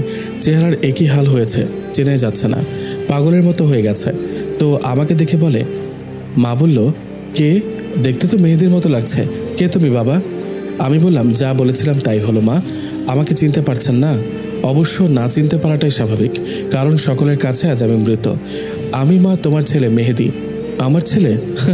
আমার ছেলে তো চলে গেছে ওপারে, চলে গেছে আমাকে রেখে। স্বার্থপর ছেলে, মাকে সাথে নিয়ে যায়নি। মা কিছুতেই বিশ্বাস করছে না যে আমি মেহেদি। আমি কি করে মাকে বিশ্বাস করার বোঝে আমি তার সেই ছেলে মেহেদি? ও হ্যাঁ, মনে পড়েছে, মা আমাকে নিজে গলায় হার পরিয়ে দিয়েছে ছোটবেলায়। সব কিছু হায়নারা নিয়ে গেলেও ওটা নিতে পারেনি। আমি আস্তে করে শার্টের ভেতর থেকে হারটা বের করে মাকে দেখিয়ে বললাম, দেখো, এই হার তুমি আমাকে তোমার নিজের হাতে পরিয়ে দিয়েছ। এবার তো বিশ্বাস করো আমি তোমার ছেলে। হ্যাঁ তাই তো, তুই আমার ছেলে বাবা।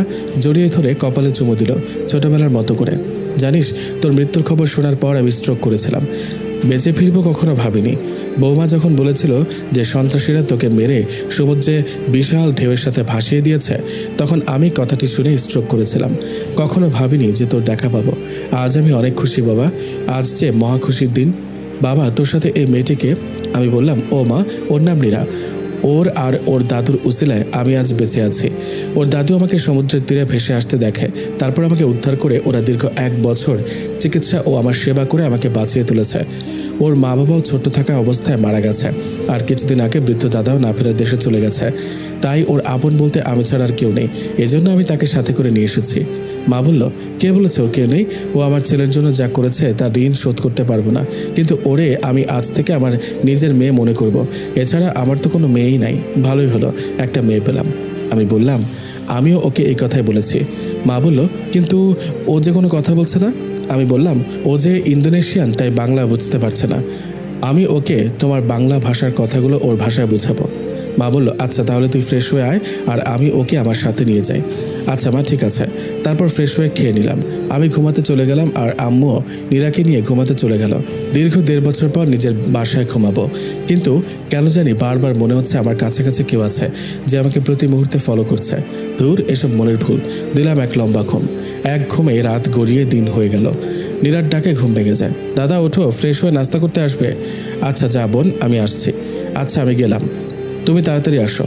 ফ্রেশ হয়ে নাস্তা করে নিলাম। তারপর মাকে বললাম, মা সবাইকে আজ ডিনারে ইনভাইট করো, যেন আমাকে দেখে চমকে যায়।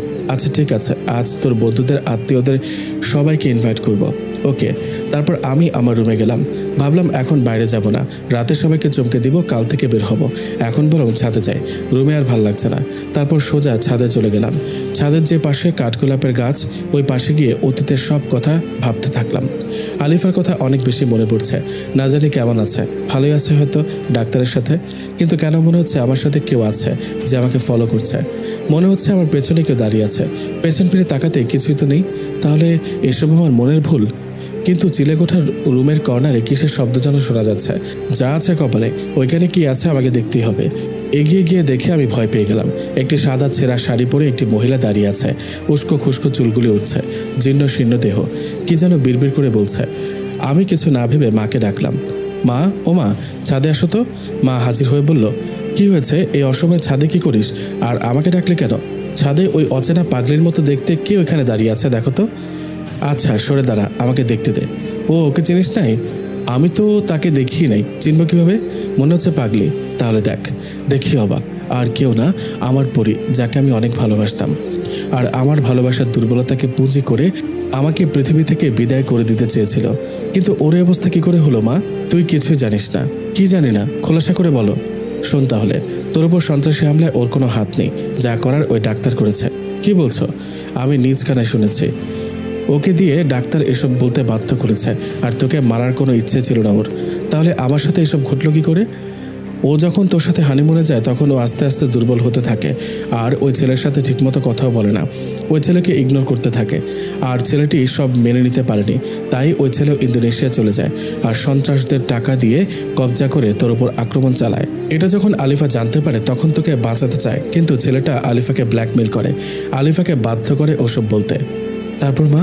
তারপর আলিফাকে দেশে এনে মারাত্মকভাবে শারীরিক নির্যাতন করে। আলিফা কিছু বলেনি? আলিফা অনেক বলেছে, ভিক্ষা চেয়েছে ছেলেটার ভালোবাসা, কিন্তু ছেলেটা বলে ও নাকি আলিফাকে ভালোই বাসেনি, শুধুমাত্র ব্যবহার করার জন্য এসব করেছে। আলিফা এসব শুনে অনেক কান্না করে আর তোর জন্য আফসোস করে। ও তখন বুঝতে পারে ছেলেটি ওর জন্য ভুল ছিল। ছেলেটা অনেক নির্যাতন করে আমাদের বাসার সামনে এনে ফেলে দিয়ে চলে যায়। তারপর আমি বাইরে বের হলে ওকে উদ্ধার করি আর ওর মুখের সব ঘটনা শুনি। ও তোর সাথে খারাপ ব্যবহার করার জন্য নিজেকে দোষী ভাবতে শুরু করে আর পাগলামি শুরু করে দেয়। সুইসাইডও করতে গিয়েছিল, আমি বাধা দিয়েছি।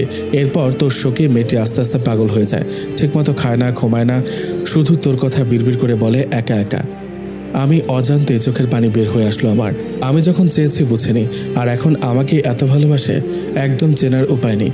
কি হয়েছে শরীরের অবস্থা? কত সুন্দরী ছিল আর কি হয়ে গেল? মা, ওকে চিকিৎসা করাওনি সুস্থ করে তোলার জন্য? অনেক চিকিৎসা করিয়েছি, কোনো লাভ হয়নি। ডাক্তার বলেছে ও কোনোদিন সুস্থ হবে না। তবে তবে কি মা, কোনো সুযোগ আছে নিশ্চয়ই? আমি ওকে সুস্থ করে তুলবই। হ্যাঁ, সুযোগটা হলো, ওকে সুস্থ করার উপায়টি হলো ভালোবাসা। মানে? হ্যাঁ, একমাত্র ভালোবাসার দ্বারা ওকে সুস্থ করা সম্ভব। ভালোবাসা পারে না এমন কিছুই নেই। ভালোবাসা পেলে বনের হিংস্র পশু পোষ মানে। তাই একমাত্র ভালোবাসা দিয়েই ওকে আবার আগের অবস্থায় ফিরিয়ে আনা সম্ভব। সত্যি? তাহলে তো আমি পারবো ওকে সুস্থ করে তুলতে, কারণ আমি ওকে অনেক ভালোবাসি, অনেক বেশি ভালোবাসি। আমার প্রতিটি হৃদস্পন্দনের সাথে ও মিশে গেছে। হ্যাঁ, আমারও বিশ্বাস তুই পারবি। দোয়া করো মা, আমি যেন আমার ভালোবাসা দিয়ে ওকে আবার আগের স্বাভাবিক জীবনে ফিরিয়ে আনতে পারি। দোয়া করি বাবা, তুই সফল হ। কিন্তু আরেকটি কাজ যে আমাকে করতে হবে মা। কি কাজ সেটা? আমার ভালোবাসার এই অবস্থার জন্য যে দায়ী, তাকে তো আমি ছেড়ে দেব না মা। হ্যাঁ বাবা, ওই জঘন্য মানুষটিকে বোঝাতে হবে যে কারো ভালোবাসাকে পুঁজি করে জীবন ধ্বংস করে দেওয়ার কষ্ট কতটা যন্ত্রণাদায়ক। মা, তুমি শুধু দোয়া করো, আমি এর প্রতিশোধ নিবই। এখন ওকে নিয়ে চলো রুমে। আচ্ছা, আমি আর নীরা নিয়ে আসছি। তারপর রুমে আসি। মা আর নীরা ওকে নিয়ে আসে। ওর কী অবস্থা? ওকে গোসল করিয়ে পরিপাটি করে রাখতে হবে।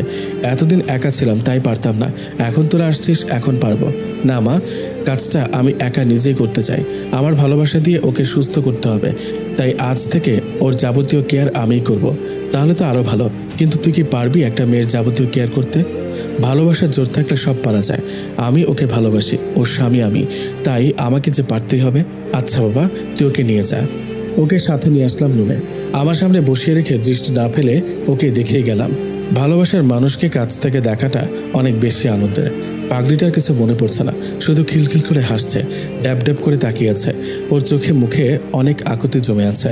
অনেক কিছু বলতে চাইছে হয়তো, কিন্তু মানসিক ভারসাম্য না থাকায় পারছে না। ওরে বললাম, এই পরি, চলো তোমাকে গোসল করিয়ে আনি। আলিফা হি হি করে হাসলো। আমি গোসল করব না, আমি তো পরি, তাই গোসল করব না। তুই কর গোসল, আর যা সর, আমার কাছে আসবি না, আমাকে ধরবি না। ওরা না আমাকে অনেক অত্যাচার করেছে, অনেক ব্যথা দিয়েছে। আমি গোসল করব না, তুই গোসল কর, তুই পাগল। ওর কথা শুনে নিজের অজান্তে দুই চোখের কোণ বেয়ে অঝরে জল ঝরতে থাকে। এত সুন্দরী পরিষ্কার পরিপাটি থাকা আমার পরীর আজ এই নির্মম অবস্থার জন্য দায়ী ওই ডাক্তার। আমি ছাড়ব না ওকে, খোদার কসম আমি ওকে বুঝিয়ে দেব মানুষের জীবন নিয়ে খেলা করাটা কতটা ভয়ঙ্কর হতে পারে। আলিফা বলল, এই তুই কি জানোস, আমার না জুনিয়র পিচ্চি স্বামী ছিল, ওরে আমি শেষ হতে দেখেছি। মনে মনে বললাম, তোর স্বামী তোরই সামনে বসে আর তুই আজ চিনছিস না। যাই হোক, ওকে জোর করে গোসল করতে নিয়ে গেলাম, যদিও ও যেতে চায়নি। সুন্দর কেশগুলিও কেমন মৃতপ্রায় হয়ে গেছে যত্নের অভাবে। তারপর নিজ হাতে ওর ওই চুলে শ্যাম্পু করে দিলাম। চুলগুলো যেন আবার আগের হারানো সতেজতা ফিরে পেল। ভালো করে ওকে গোসল করিয়ে দিয়ে নিজ হাতে সেই প্রথম যেদিন নীল শাড়িতে দেখেছিলাম আর প্রেমে হাবুডুবু খেয়েছিলাম, সেই শাড়িটাই পরিয়ে দিলাম। পাগলিটা একদম স্থির হয়ে দাঁড়িয়েছিল। ওর চোখের ভাষা বলছিল আমাকে আমি যেন নিজ হাতে ওকে শাড়ি পরিয়ে দিই। ভালোবাসার মানুষের কেয়ার করাও যে অনেক বড় পাওয়া। আমার খুব ইচ্ছা ছিল ওর চুলে আমি শ্যাম্পু করে দেব, ওকে শাড়ি পরিয়ে দেব, কপালে টিপ পরিয়ে দেব। প্রতিটি ইচ্ছে এখন পূর্ণতা লাভ করছে, কিন্তু এই পূর্ণতাও উপভোগ করতে পারছে না। হাত ভরে মেহেদি এঁকে দিলাম। আজ আমি আমার ভালোবাসাতে ওকে রাঙিয়ে নিলাম। অপরূপ সুন্দর লাগছে ওকে। ওর চুলের ঘ্রাণে আমি আজ মাতাল হয়ে যাচ্ছি। তারপর ওকে বিছানায় বসিয়ে দিয়ে আমি নিজেও ফ্রেশ হয়ে ওর শাড়ির সাথে ম্যাচিং করে নীল পাঞ্জাবি পরে আম্মুর রুমে নিয়ে যাই। মা বলল, মাশাআল্লাহ, বৌমাকে আজ সে প্রথম দিনের মতো লাগছে। কতদিন পর এইভাবে দেখছি। তুই পারবি বাবা, তোর ভালোবাসা দিয়ে সবকিছু জয় করতে পারবি। চল এখন লাঞ্চ করব। নিজ হাতে তুলে ওকে খাইয়ে দিলাম। ও কেন যেন কোনো রকম বাধা দিচ্ছে না। ও হয়তো এই ভালোবাসা পেতে চেয়েছে। ওরে খাইয়ে আমিও খেয়ে আবার দুজন রুমে চলে আসি। আলিফা বলল, এই তুই কি আমাকে বিয়ে করবি?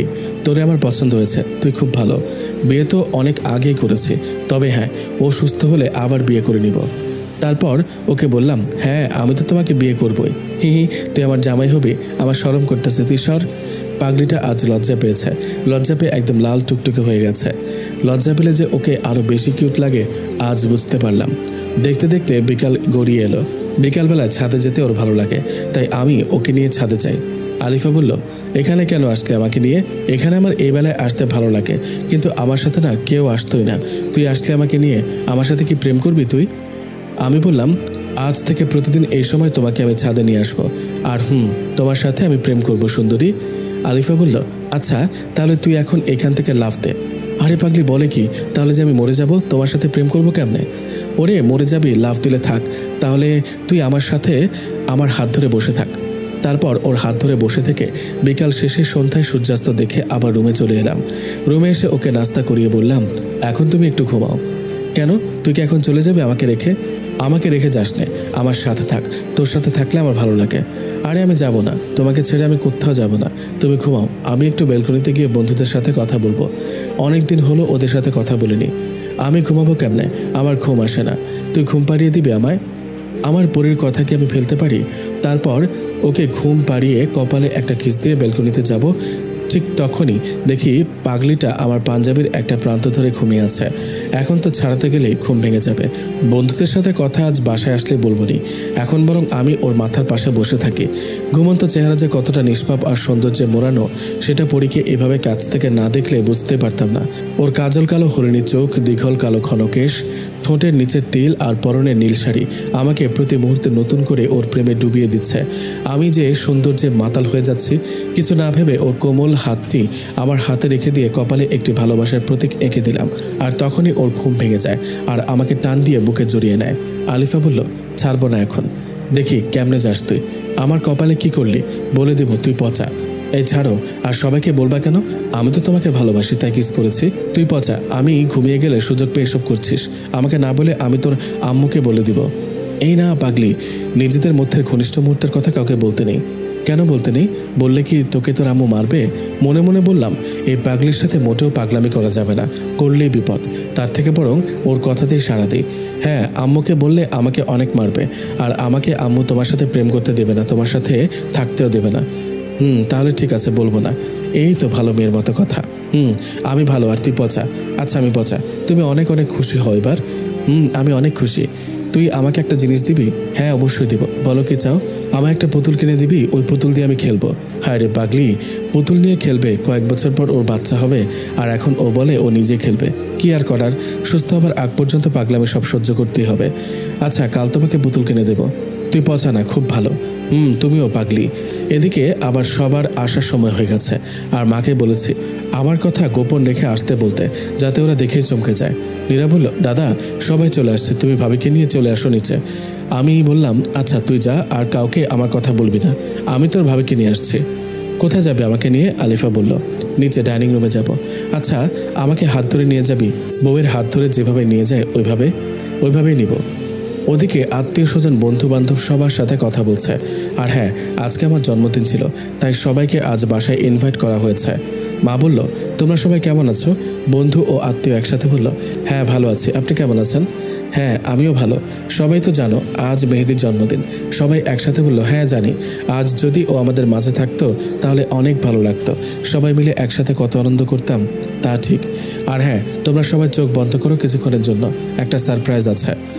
সবাই চোখ বন্ধ করলো। আমি আলিফাকে নিয়ে ওদের সামনে চুপচাপ বসলাম। মা বলল, এবার সবাই চোখ খুলতে পারো। সবাই চোখ খুলেই অবাক, হতভম্ব হয়ে গেছে, তাকিয়ে আছে অদ্ভুত দৃষ্টিতে। সজীব বলল, মেহেদি তুই কিভাবে এখানে? বেঁচে আছিস তুই? আর আমরা সবাই ভেবেছি আমাদের রেখে চলে গেছিস। না রে বন্ধু, তোদের সবাইকে রেখে কি করে যাব? আল্লাহ নিজেই হয়তো এটা চায়নি, তাই বাঁচিয়ে রেখেছে। বশর বলল, তোরে অনেক মিস করেছি রে বন্ধু। আমি বললাম, এখন আর মিস করতে হবে না, আমি এসে গেছি। সবাই আবেগপ্রবণ হয়ে গেছে। সবার সাথে অনেকদিন বুকে বুক মিলিয়ে কোলাকুলি করে বার্থডে উদযাপন করলাম। মা বলল, সবাই বলো সারপ্রাইজটা কেমন ছিল? আন্টি, পৃথিবীতে এর থেকে বড় সারপ্রাইজ আর হতে পারে না। হারানো বন্ধুকে ফিরে পাওয়া যে অনেক আনন্দের, আর তাও আবার এমন একটা স্পেশাল দিনে। এখন তোমরা নিজেরা কথা বলো, আমি একটু আসছি। আচ্ছা আন্টি। আমি বললাম, কিরে তোরা সবাই কেমন আছিস তাহলে? বসর বলল, এতদিন তো বেটা কেউই ভালো ছিলাম না, তবে এখন ভালো আছি বন্ধুত্বকে ফিরে পেয়ে। তন্ময় বলল, ঠিক বলেছিস। আমি বললাম, তো তোরা কি বিয়ে টিয়ে করে ফেলেছিস? সজীব বলল, না চাষ তো বিয়ে করিনি এখনো, তবে এখন তুই আসছিস তাই বিয়ে করা যাবে। আমি বললাম, কারে, মারিয়াকে নাকি অন্য কাউকে? মারিয়াকেই। বসর বলল, জানিস না তো তন্ময়ের পুষ্পিতার সাথে সব ঠিক হয়ে গেছে, আমার কপালটাই খারাপ, রাত্রিকে পাইলাম না। রনি বলল, আরে রাত্রি নাই তো কি হয়েছে, দিন তো আছে। বাপ্পি বলল, ভাবি তো দেখি সুস্থ হয়ে গেছে। আমি বললাম, হ্যাঁ প্রায় সুস্থ হয়ে গেছে, ভালোবাসা দিয়ে সুস্থ করে তুলেছি। নুরনবী বলল, ওই ভালোবাসাটাই আমার হলো না, মিম আমাকে বুঝলই না। চিল কাকা, মিম বুঝবে, টেনশন নাই। আলিফা সুস্থ হলে ওরে দিয়ে সবার ফিটিং করাবো। ওনারা কারা, কখন থেকে তুই তুই করে কথা বলছে আমার সাথে কথা না বলে? ওরা সবাই আমার বন্ধু। ও আচ্ছা। আমি বললাম, মা আসো সবাইকে খাবার দিয়ে যাও। মা এসে সবাইকে খাইতে দিল। খাওয়া দাওয়া শেষ করে ডাক্তারের ব্যাপারে ওদেরকে বললাম। সজীব বলল, তুই কোনো চিন্তা করিস না, ওই বেটা বজ্জাতকে উচিত শিক্ষা দেব। তার আগে বল, এই মেয়েটিকে আগে তো কখনো দেখিনি। তারপর সবাইকে পুরো ঘটনা খুলে বললাম আর নীরার পরিচয় দিলাম। বসর বলল, ও আচ্ছা বুঝতে পারলাম, তাহলে নীরাকে দিয়েই কাজ হবে, ডাক্তারকে উচিত শিক্ষা দেওয়া যাবে না। ও পারবে না, এদেশের ব্যাপারে ওর অভিজ্ঞতা নেই। নীরাকে বুঝিয়ে বললাম, ও বলল পারবে। সজীব বলল, তাহলে তো ভালোই হলো, এখন সব ব্যবস্থা করি। আচ্ছা। তারপর সবাইকে বিদায় জানিয়ে আলিফাকে নিয়ে রুমে আসলাম। এখন কি করবি, ঘুমাবি নাকি? না, এখন তোমাকে ছাদে নিয়ে গিয়ে গান শোনাবো। সত্যি? তাহলে এখনই চল। ওকে। তারপর ওকে নিয়ে ছাদে আসি। ওর শিউলি ফুল খুব পছন্দ, তাই আজকে আমি ওকে শিউলি ফুলের মালা গেঁথে দিলাম আর বেলি ফুলের মালা খোঁপায় বেঁধে দিলাম। ও অনেক খুশি হয়েছে আজ। ওর এই হাসি মুখ দেখার জন্য আমি রোজ শিউলি ফুলের মালা আর বেলি ফুলের মালা নিজ হাতে গেঁথে ওর খোঁপায় বেঁধে দিলাম আর বেলকনিটা কাঠগোলাপে ভরিয়ে দেব। কাঠগোলাপের সাদার মায়ার মাঝে আমার ভালোবাসা খুঁজে নিবে। তারপর ওকে নিয়ে এসে আমার বুকে ওর মাথা রেখে ঘুম পাড়িয়ে দিলাম। ওর ঘুমন্ত মিষ্টি মুখটা দেখে কপালে একটু চুমু দিয়ে আমিও ঘুমিয়ে গেলাম। পরদিন সকালে নীরার ডাকে ঘুম ভাঙে। নীরা বলল, দাদা আর কত ঘুমাবে, এবার উঠে ফ্রেশ হয়ে ভাবিকে নিয়ে নিচে আসো। পরীকে ডেকে তুলে দুজনে ফ্রেশ হয়ে নাস্তা করতে গেলাম। এদিকে নীরা এখন বাংলা শিখে গেছে, মোটামুটি সব কিছুই বুঝে বলতে পারে। নীরা, আজ তাহলে তোর কি কাজ জানিস? হ্যাঁ দাদা, খুব ভালো করে জানি, আর কাজটা যেন সঠিকভাবে সঠিক উপায় করতে পারি তার জন্য পরিকল্পনা করে ফেলেছি। বাহ, খুব ভালো কাজ, তাহলে আজ সকালে শুরু করে দে। আচ্ছা দাদা। নাস্তা শেষ করে আলিফা ও নীরাকে সাথে নিয়ে ঘুরতে বের হলাম। অনেকদিন পর বাসা থেকে বের হলাম, সেটাও আবার কিনা দীর্ঘদিন পর দেশে এসে। নীরাকে সব কিছু বুঝিয়ে দিয়ে ডাক্তারের ক্লিনিকে পৌঁছে আমরা দুজন ওখান থেকে চলে এলাম। সেদিকে নীরা বলল, ভেতরে আসতে পারি? ডাক্তার বলল, হ্যাঁ আসুন। ধন্যবাদ ডাক্তার, বসেন। আর আপনার সমস্যা কি বলেন? আমার তো সমস্যার শেষ নেই, অনেক রকম সমস্যা। সমস্যা নেই, বলেন সব। আমার রাতে ঘুম হয় না, বুকের বাঁ পাশটা চিনচিন করে ব্যথা করে।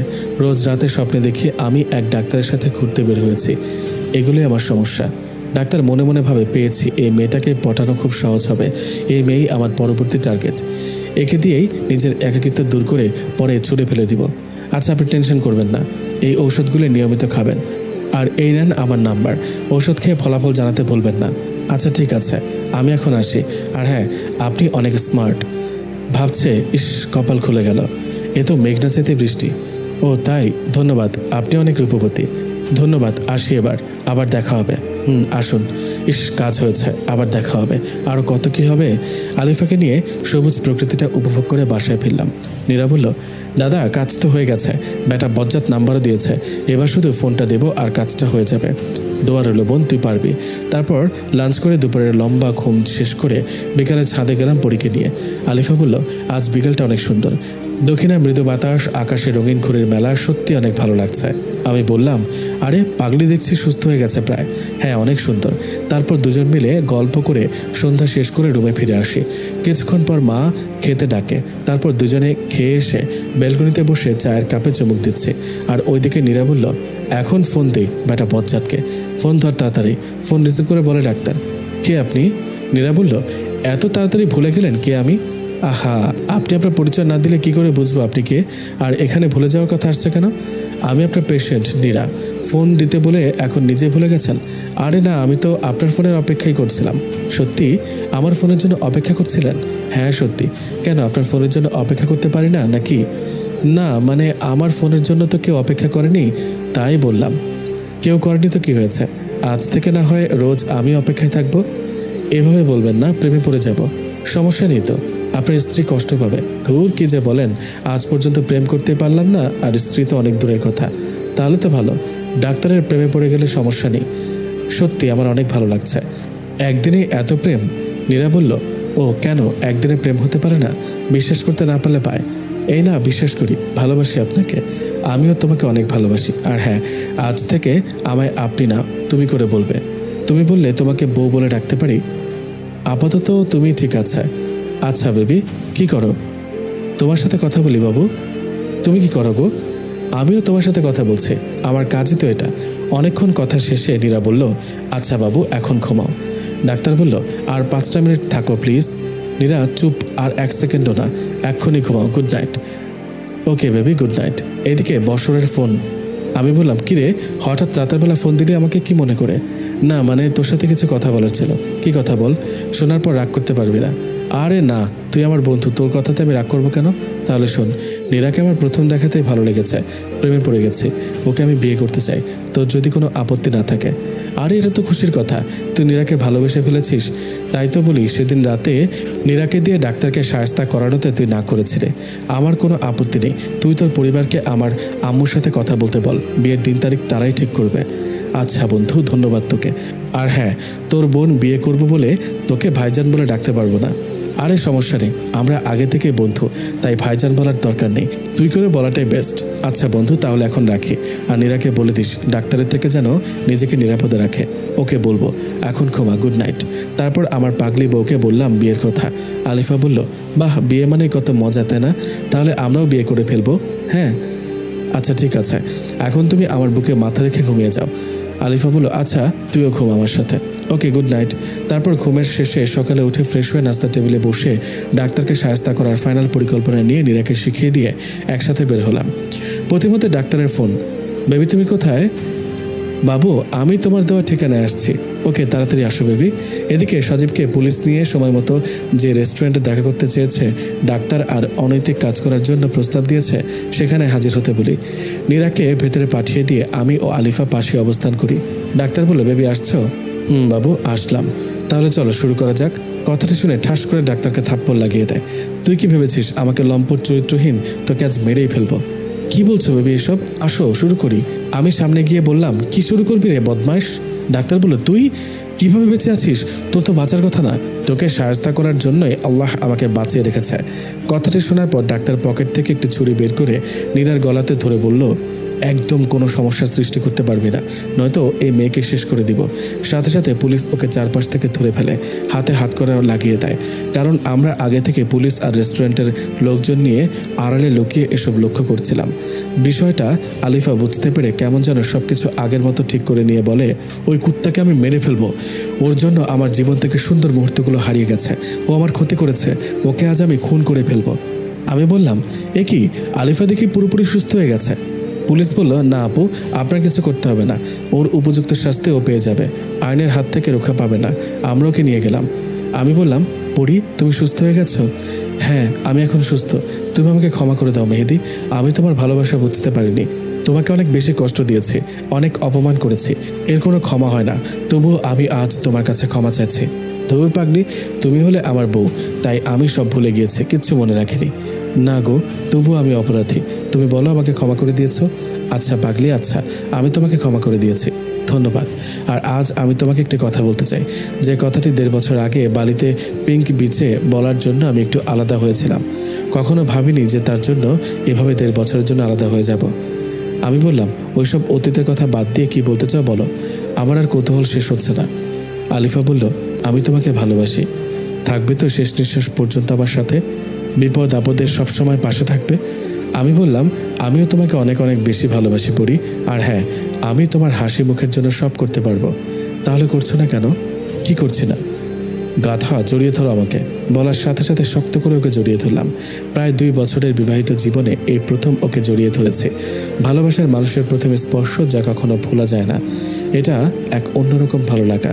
ওর মাথা একদম আমার বুকে মিশে গেছে, আমার হৃদস্পন্দনগুলো খুব কাছ থেকে অনুভব করতে পারছে পরি। কপালে একটা কিস করে দিলাম, কিন্তু পাগলিটা করতে পারছে না। কেননা ও আমার পিচ্ছি বউ। আলিফা বলল, ওই কুত্তা, নিচু হবি নাকি হাঁটু মারতে হবে জায়গা মতো? তাহলে এখন এমনিতে নিচু হয়ে যাবি। এই কি বলো, হাঁটু মারলে তোমারই লোকসান। যাই হোক, আমি মাথা নিচু করছি। তারপর আর কি, ও আমার কপালে একটা চুমু দিয়ে বলল, আচ্ছা এই মেয়েকে? তারপর ওকে সব বুঝিয়ে বললাম। আলিফা বলল, তাহলে তো ভালোই হয়, ননদও পেয়ে গেলাম। হ্যাঁ, আর আমিও তোমার মতো একটা সুন্দরী ভাবি পেয়েছি। আচ্ছা হয়েছে, এখানে আর সময় নষ্ট না করে শপিংয়ে যাওয়া যাক। বিয়ের জন্য প্রস্তুতি নিতে হবে যে। হ্যাঁ চলো। ওমা, ননদ দেখি লজ্জাতে লাল হয়ে গেছে। লজ্জা নারীর ভূষণ। জানি গো ননদিনী। চুপ করো, এখন শপিং মলে চলে আসছি। তারপর বিয়ের যাবতীয় কেনাকাটা করলাম। আলিফা বলল, এই পাঞ্জাবিটা পরে দেখো তো। ওর পছন্দ মতো আমি একটি পাঞ্জাবি নিয়ে নিলাম, আর আমার পছন্দ মতো ও শাড়ি নিল। কেনাকাটা শেষ করে সোজা বাসায় চলে আসলাম। ফ্রেশ হয়ে খেয়ে রুমে আসলাম। আলিফা বলল, এই শোনো, কাল তো নীরার বিয়ে, সবাইকে দাওয়াত দিয়েছো ঠিক মতো? সবাইকে দাওয়াত দেওয়া হয়ে গেছে গো গিন্নি, আপনার ভাবতে হবে না। Good boy. গুড বয় নাকি গুড স্বামী? সরি গো, আমার ভালো স্বামী। হয়েছে, এখন ঘুমাও, কাল তাড়াতাড়ি উঠতে হবে, অনেক কাজ আছে বিয়ের। আচ্ছা, আমাকে বুকে নিয়ে ঘুম পাড়িয়ে দাও। ওকে। তারপর ঘুম পাড়িয়ে দিয়ে আমিও ঘুম। সকালে আমরা সবাই কাজে লেগে পড়েছি, আর মনে মনে ভাবছি, ইচ্ছা ছিল বন্ধুর বিয়েতে ওর সাথে কোণের বাড়িতে যাব, কত মজা করব, কিন্তু তা আর হলো না।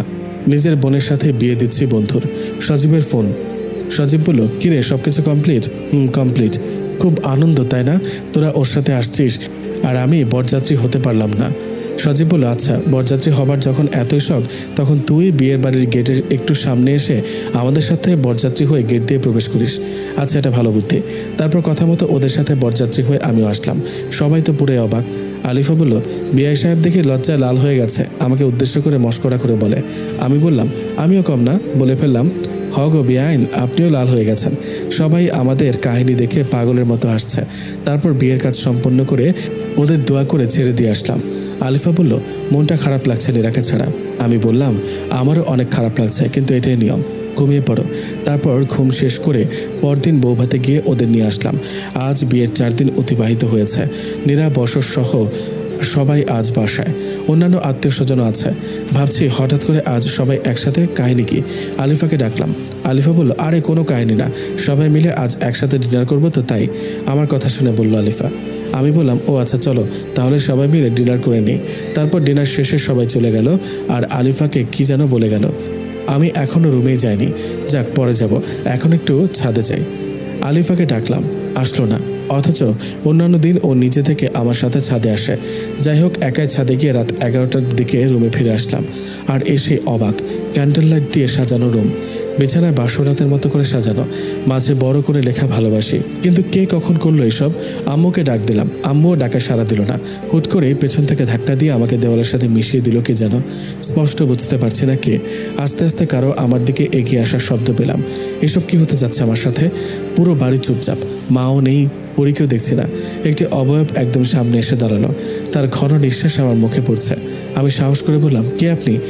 আমাকে সাথে সাথে জড়িয়ে ধরে কিস করে বলল, আমি তোমার বউ আলিফা। তার মানে এত সব কিছু তোমার কাজ, আর এর জন্য সবাইকে ইনভাইট করেছিলা? আমাদের তো বাসর হয়নি, তাই আজ সব কিছু করেছি। আজ আমাদের বাসর হবে। আচ্ছা দুষ্টু বউ। সাথে সাথে ওকে জড়িয়ে ধরে আমিও চুমু খেতে লাগলাম। ওর ভারী নিঃশ্বাস আমার মুখে পড়ছে, আর আমার ভারী নিঃশ্বাস ওর মুখে পড়ছে। আজ তোমাকে আমি আমার ভালোবাসায় রাঙাতে চাই। আলিফা বলল, আমিও আজ তোমার ভালোবাসায় নিজেকে রাঙাতে চাই। সাথে সাথে ওকে কোলে নিয়ে সোজা বিছানায় শুয়ে দিলাম। এতদিনের সকল জমানো ভালোবাসা আজ একসাথে পেতে চাই। আমি বললাম, সব পাবে আজ, শুধু তুমি আর আমি। এই কথা বলে ওর কপালে একটা চুমু দিলাম। তারপর আর বলা যাবে না, দুজন দুজনের ভালোবাসায় ডুবে গেলাম।